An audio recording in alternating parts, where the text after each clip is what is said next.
طيب, Assalamu alaikum everyone. So today I'm going to talk a little bit about how to conduct the risk of bias screening tool, systematic review, as well as how to write a very well-suited manuscript, inshallah. This is going to be a very short video. Inshallah, there's going to be some practical steps that are going to help you in conducting risk of bias screening, because what I've noticed in most of the resources out there focus mainly on the theoretical part, but a lot of resources do not show how to actually implement the risk of bias. But it's going to be a quick one and an easy one. Inshallah, if you're watching this, you're probably working on a systematic review معايا. You might already be familiar with the tools that we've been using before, but this one is going to have a specific emphasis on something called the ROB2 criteria. طيب. عشان ما نتأخر. So regarding the risk of bias itself, there's actually a lot of tools that exist out there when it comes to conducting risk of bias. But the main one that a lot of people usually depend on is called the Cochrane ROB2 criteria. And the Cochrane ROB2 criteria is different than the other criteria that exist. In a sense, in the Cochrane focuses mainly on representing the risk of bias results graphically. Whenever someone would see the graph that would result from the Cochrane risk of bias tool, they can easily decipher how well were the studies that you included in your research.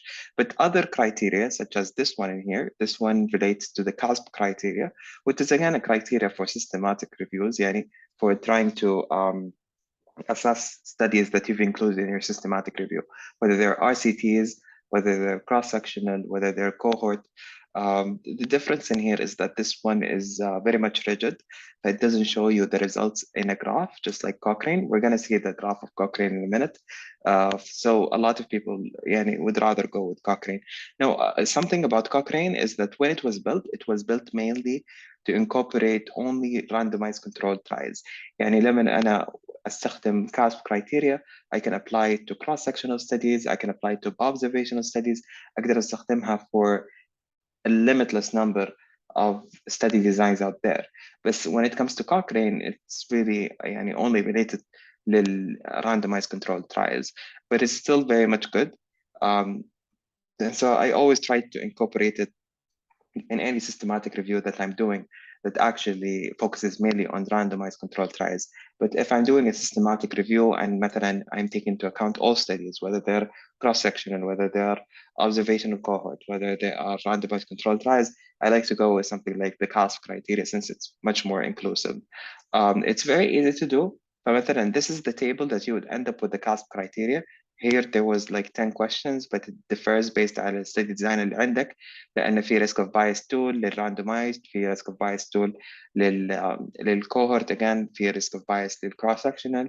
زي ما قلت CASP criteria is very much inclusive of all different study designs، فيختلف عندك عدد الأسئلة. But in general, you would almost always end up with a table that's similar to this. So you'd have مثلا study 1, study 2, study 3, study 4 that you've included in your systematic review, but then each of these numbers would actually relate to a question that is on the CASP criteria. مثلا one could be, was there a clear statement of the aims of the research? And then you would try to apply question 1 to all of the studies that you've included. فمثلا in this specific example, we can see in all of these studies, yes, they did actually they did have a clear statement of the aims of the research. And then you move on with every question. But as I've said, this is very much rigid. And if you show this to someone, yes, of course, they might be able to tell you, oh, no, oh, you included a lot of good studies, and most of the answers on this table are actually yes, yes, yes. I mean, there isn't a lot of no's. No. So, and then here as well. So it just shows in the quality of the randomized controlled trials that you've included is pretty much decent. So the overall result that you would end up from your systematic review is a reliable one that could be that could be applied within the practice. But it's always favorable طبعا to have a graph. And the graph I'm talking about is this one. So when you do the ROB2 criteria, we would end up with something like this. And this is much more easier to look at. It's much more easier to deduce information from.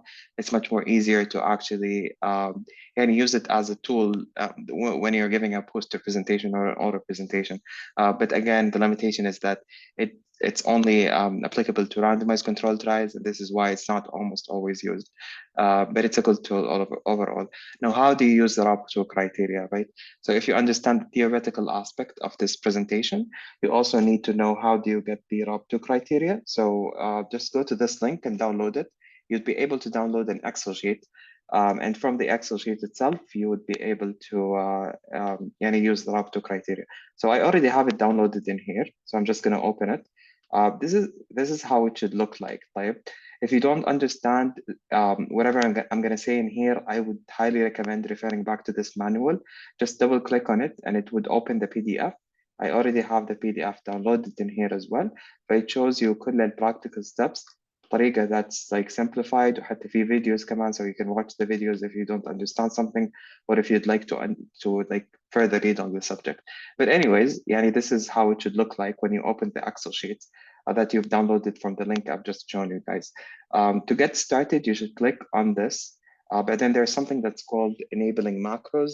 This is something specific to Excel. It should be, this should actually be enabled on all Excel apps, but if yours doesn't have it enabled, you can just Google how to enable macros and it's going to show you.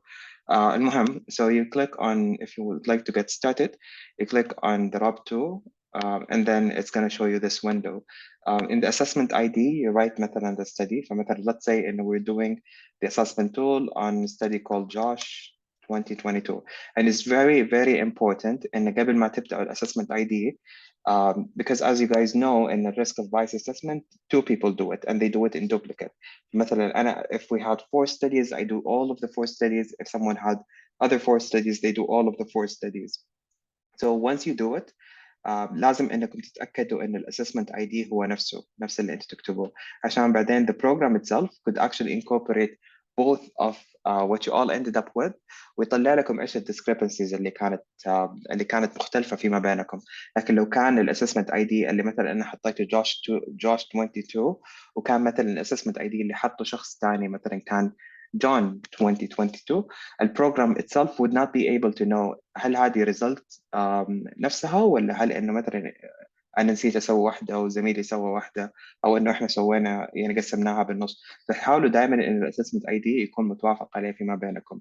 If I have a list of 4 studies لازم اني اكتب في 4 studies هذه ايش هي الاسسمنت اي ديز اللي انا ابغى اسويها وزميلي يكتب نفس هذه الاسسمنت اي ديز عشان when we incorporate it into the program يكون يقدر انه يسويها.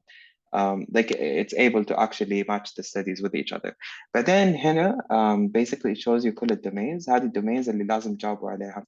طيب فخلينا مثلا أقول إن الدومين الأول there's a bunch of questions and I need to answer whether yes or no. So concern yourself maybe with the y and n.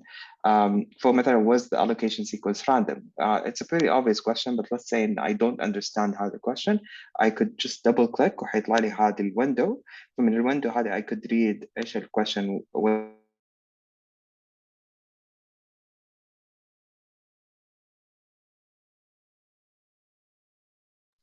طيب, so sorry for that. بس المهم إن you could read this and after reading it you should be able to understand إيش question exactly wants from you. Let's assume مثلا إن I read it I understand the question now or I could select a response, but then it shows you حتى responses in no information مثلا لو ما أنت عارف if it's no or yes, like when you should have, but then probably no or probably yes when you should select it. But I would recommend reading this if it's your first time using it. المهم let's say مثلا أنا سويت الستدي JOSH 2022 and the response for this question was yes, but then مثلا the response for this question was no, and then the response for this question was probably yes. بعدين هنا هو يسوي لي algorithm. بالalgorithm it actually shows me the result. Algorithm result could be high, could be low. فأنا I could go almost always you have to go with the algorithm result. طيب إلا لو إن مثلا أنت عندك سبب مقنع مرة إنه ليش أنت ممكن تختلف عن الالجوريثم result, but almost always you have to go with it. بعدين خلاص you click on high مثلا زي الالجوريثم, you do domain 2, domain 3, domain 4, domain 5, etc. طيب, and then you click on save, and it's going to save the whole thing. I think it's going to take a lot of time. Yes, unfortunately, because it's a large document. المهم let's assume that I did save. طيب, But then eventually, when I do all of my studies, طيب, study number 1, study number 2, study number 3, I could click on summary. Of summary, it would actually show me a graph. I don't think it's going to show up لأن I haven't done all of the studies yet.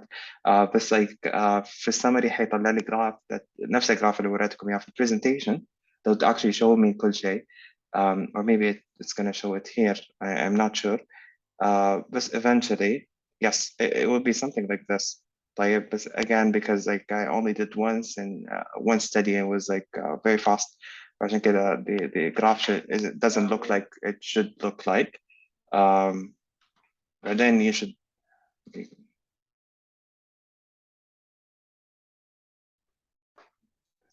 Sorry again.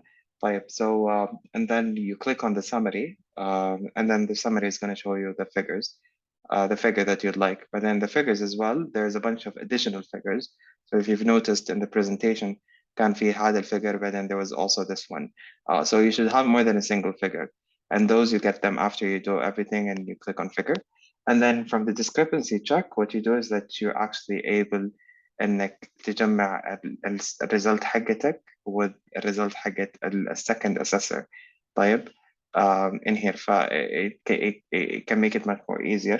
في الفايل there is a whole video on it and how you could incorporate your classmate or whoever is working with you into this data sheet. I recommend watching that as well. So that's regarding the risk of bias. Everything I think is self-explanatory. If you still don't get it, again, refer back to the PDF file and you would be able to get it, I can assure you. Now regarding how do we write a manuscript when it comes to systematic reviews, we follow something called the PRISMA guidelines. Those are guidelines that are actually updated, I think every 2 years.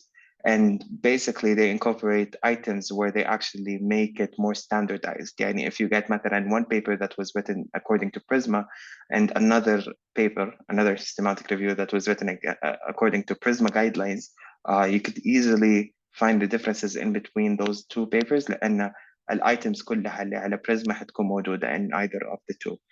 So it makes stuff much more standardized and it makes it easier حتى بعدين. And once you're done with your systematic review, and if you go over the checklist and you make sure and everything had been reported in your study. ايش الأجزاء اللي تكون عادة موجودة في manuscript?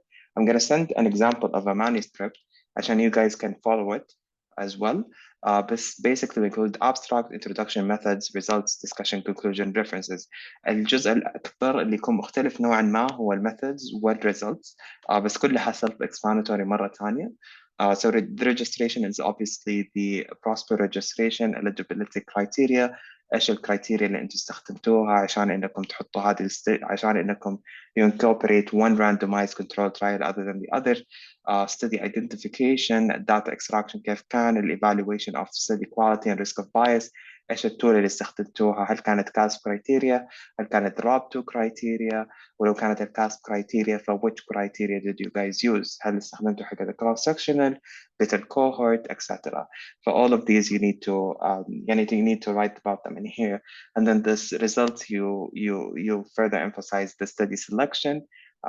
كم ايش الstudies that you ended up selecting, كم كان عدد الاشخاص الموجود فيها, وهذا يكون موجود في study characteristics, heterogeneity and bias. Again انت هنا كتبت عن انك مثلا استخدمت ROB2 criteria. طيب ايش كانت الريزلت حقت ROB2 criteria, هل كان انه في high risk of bias ولا هل كان risk of bias يعني acceptable نوعا ما.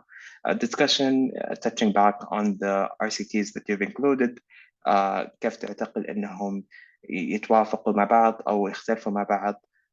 Very much easy stuff. Conclusion, and then finally the references. I'm going to send you a manuscript, and you shouldn't worry about this part that much. And I think that's the end of it. I hope everything is clear. If you have any questions, do not hesitate to reach out to me, and I'll make sure to answer it as soon as possible. والله يعطيكم ألف عافية.